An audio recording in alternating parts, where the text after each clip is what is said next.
Hi, കുറേ കാലമായിട്ട് നമ്മൾ ഈ കടയിൽ നിന്ന് വാങ്ങണ മൈലാഞ്ചിയൊക്കെയല്ലേ നമ്മൾ കൈമിടണേ. ഇനി നമുക്ക് ഓർഗാനിക് ആയിട്ടൊന്ന് ഉണ്ടാക്കി നോക്കിയാലോ. ഇത് ഐഷ്യയും പാത്തുവാണ്. ഇവർ രണ്ടുപേരും പോയിട്ട് മൈലാഞ്ചിയൊക്കെ പറിച്ചുകൊണ്ട് വന്നിട്ടുണ്ട്. ഇനി നമുക്കത് ഇല കിള്ളി എടുത്ത് അരച്ച് സെറ്റാക്കാം.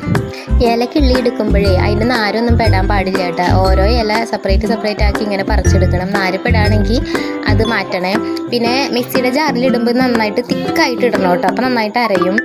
അത് അരച്ച് കാണാൻ എനിക്ക് ഭയങ്കര എക്സൈറ്റഡ് ആണ്. അപ്പോൾ സെറ്റല്ലേ, നമുക്ക് പോയി അരച്ച് നോക്കിയാലോ. അതെ, വെള്ളം ഒഴിക്കണത് ഞാൻ കാണിക്കാൻ വീഡിയോ എടുത്തില്ല കേട്ടോ. വെള്ളം ഒഴിക്കണം കേട്ടോ നന്നായിട്ട്, എന്നാലാണ് നല്ല പേസ്റ്റായിട്ട് അരിഞ്ഞ് കിട്ടുള്ളൂ. പിന്നെ ഒരു തവണ അടിച്ചിട്ട് കാര്യമില്ല, കുറേ തവണ അടിക്കണം കേട്ടോ, എന്നാലും നല്ല പേസ്റ്റ് രൂപത്തിൽ കിട്ടുള്ളൂ കേട്ടാ.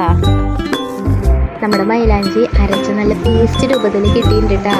അയ്യോ, മിക്സിയുടെ ജാറ് തുറന്നപ്പോൾ എനിക്കൊരു മണം അറിയോ, നല്ല മണം ഉണ്ട് കേട്ടാ. ഈ അരച്ച മൈലാഞ്ചി ഞാനൊരു കുപ്പിയിലിട്ട് വെച്ചേ.